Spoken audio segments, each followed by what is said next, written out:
Hi everyone, I'm Sanjana and I run this YouTube channel. So I currently work with Leadfeeder as a product marketing manager, and Leadfeeder is in Europe and I'm working for them remotely from India.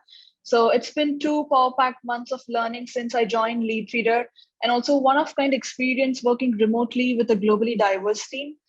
And I'm the first Indian to be working with Leadfeeder now. So there can't be a better time for me to do this video and answer all your questions on how I bagged this job and how you too can get one.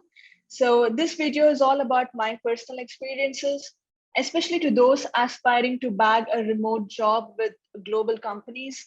So these are some of the most practical things that I did to land my dream job in Europe, and they worked very well for me. So I'm gonna share the same with you all to help you win as well. So before I reveal my secrets today, I'll share two important tips.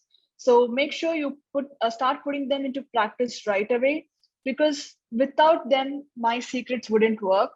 So once I finish sharing my tips, I'll reveal the secrets. So make sure you watch till the end of this video, and I'll be sharing my personal interview experience with Leadfeeder as well. I'm sure you'll find that useful. So without further ado, let me get into the video.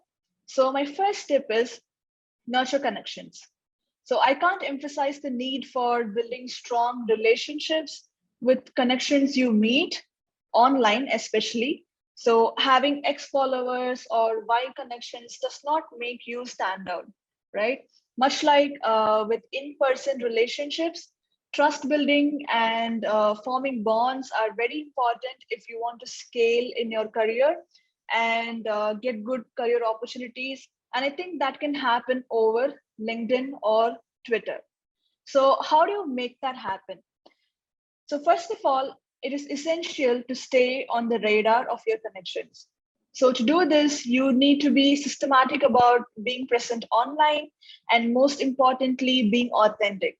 So when you realize it's time for a career change or needs a change in scenery, you know where to go. LinkedIn is the place. So once you start putting out content on LinkedIn and start creating a personal brand for yourself, and then make a list of your dream companies and follow hiring managers working in those companies on LinkedIn or Twitter. And also make sure you engage with their post regularly. So make a connection, try to establish a relationship with them in these digital mediums. So these are some of the things that's very important for you to do. And when it comes to our careers, we've all heard your network is your net worth, and it stands true for the current times as well. So there's always that somebody who's out there who has it all to help you achieve your goals. So make it count when it comes to building relationships on LinkedIn. That's the most important tip. And my second tip is always be learning. I've always wondered what it is that makes employees at dream product companies like Google, Amazon, Microsoft, Apple, like how do people get a job there, right? So what's the difference between us and people working in those companies? And how do we get jobs in these global companies, right? So I realized some of them have it straightforward because of their academic pedigree, but for some, a lot of this comes with continuous learning and applying what we learn. So for me, it's the second. I've never shunned a chance to learn. LinkedIn has been my favorite space to connect, and I put the dedicated time in my calendar to read, connect, follow, and learn. So for any of you looking to get quick bites, a good way is to follow experts in your area of interest. So I always compare myself with somebody on top of the food chain. So connecting with these people can help you start a conversation, get insights, and learn how to back such opportunities or become an expert like them. And trust me, when it comes to your career change, this certainly helps you get into the groove. So you become molded to take up newer opportunities in untraveled terrains with great confidence, right? So yeah, these are my two tips that you need to put into practice right away. Now, let me share some of the best practices to hunt for an international remote gig. So first things first, keep your LinkedIn profile relevant, optimize it with keywords you want to rank for, keep a professional photo as DP, etc. A few SEO tactics can work here. Also turn on job seeker mode on LinkedIn so recruiters will start reaching out to you. You can also take a look at my profile. I've optimized my profile to a greater extent, I guess. So you could take that as a reference. Now, let me first share how to find that dream remote gig and then share how to apply for those jobs as well as my personal interview experience with Leadfeeder. So let's start with finding the remote gig. First of all, connect and follow people organically who can help you learn. So nurture the relationships, which is not favor focused. That pie will never sell on LinkedIn. So follow people you think can help you learn or you think can help you get that dream job for you, right? And then follow prospective companies that you want to work for and understand what they do. Try to learn their business, what their product is about, what their services are about. Try to learn that, okay? And then try to follow job boards and become members within paid or non-paid communities that help you gain your expertise. So there are a lot of communities that I'm part of.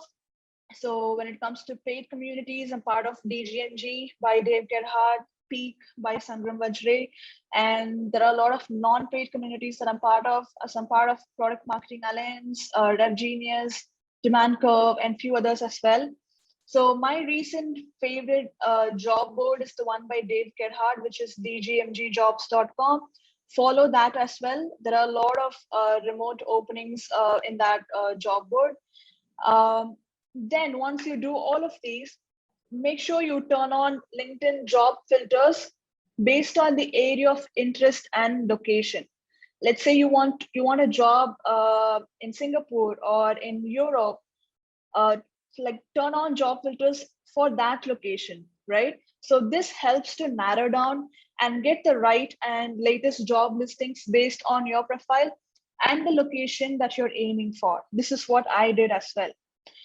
And then follow hashtags that are relevant to your profile and your job description. Well, I didn't do it, but I recommend that you do, because everybody uses relevant hashtags on LinkedIn post. So it makes it easier to filter the most recent job openings kind of post on LinkedIn, right? So, okay, so this is how you hunt that dream job. Now, how do you apply for those job openings? Remember, there are hundreds like you who will be applying for such roles. So how do you stand out, right? So start with your CV, tailor your CV to fit the role you're applying to, and not send one standard resume to all the companies. Specifically, this is a crucial step in at least your resume getting the eyeballs or at least being called. So what I'm trying to say is, don't mass email your CVs to different companies. Take the time to personalize your CV based on the job description you read on the site. Tailor your CV based on the job description of that specific company, and then send your CV. Not many people do this. So this is what you need to do to stand out. And then apply to jobs where you have the holistic experience than applying to positions where the JD has only one or two areas you've worked on.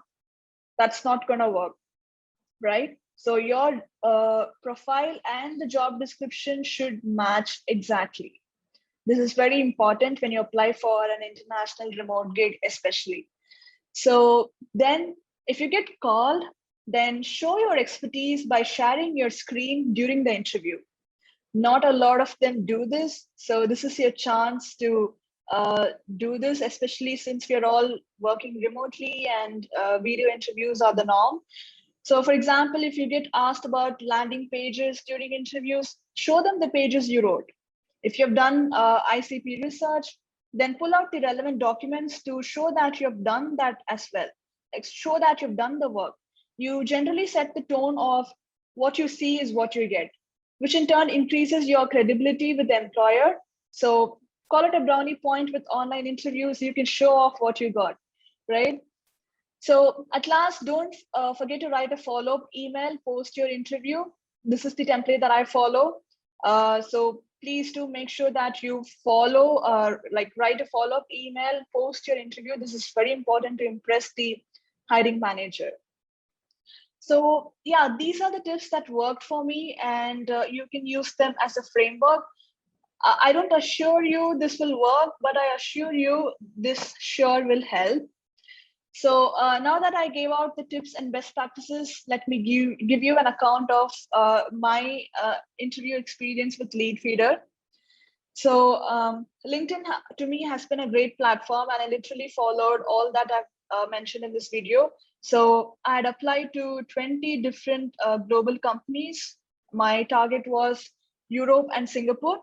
So I too was rejected by 15 companies for obvious reasons that I worked out of India. But I was lucky enough to bag 5 responses to my applications, 3 interviews, and 2 offers out of them. So the most important part of all of this is to give it your best shot till you actually succeed. So I got an offer from Leadfeeder, and then I got an offer from another company from Singapore, and I chose the Europe one. So give your best shot till you actually succeed. Like while I was at Hippo Video, which is my ex company, I had collaborated a lot with Leadfeeder. So we had done ebooks, webinars, and I had built a close connection with their marketing team during the course. So outside of work, many of them from the marketing team was also part of a Slack group. So we were in touch there. So call it the familiarity effect and a bit of a personal brand that I had that worked in favor while I had applied for the role at Leadfeeder. So it got me an opportunity to be shortlisted instantly. So at the time of hiring, Leadfeeder wasn't hiring outside of Europe, and I was the exception because of all of this. You could recall my secret tip on forging strong connections with somebody up the food chain, right? So this is what helped me. So once you bag an interview, then it totally depends on your own way of marketing yourself for the role, your skill sets and your talent. So yeah, this is how it all happened for me. And I personally know 5 other friends in the marketing community who succeeded by implementing what I shared with you all today. So I wish you all the best, and I'm all curious to know if you have had such experiences or have more tips to add to this video. If you do, then please hit me up in the comments, and I'll be excited to read them. If you like this video, then please do subscribe and share it with your friends. Thank you all for listening. Bye-bye.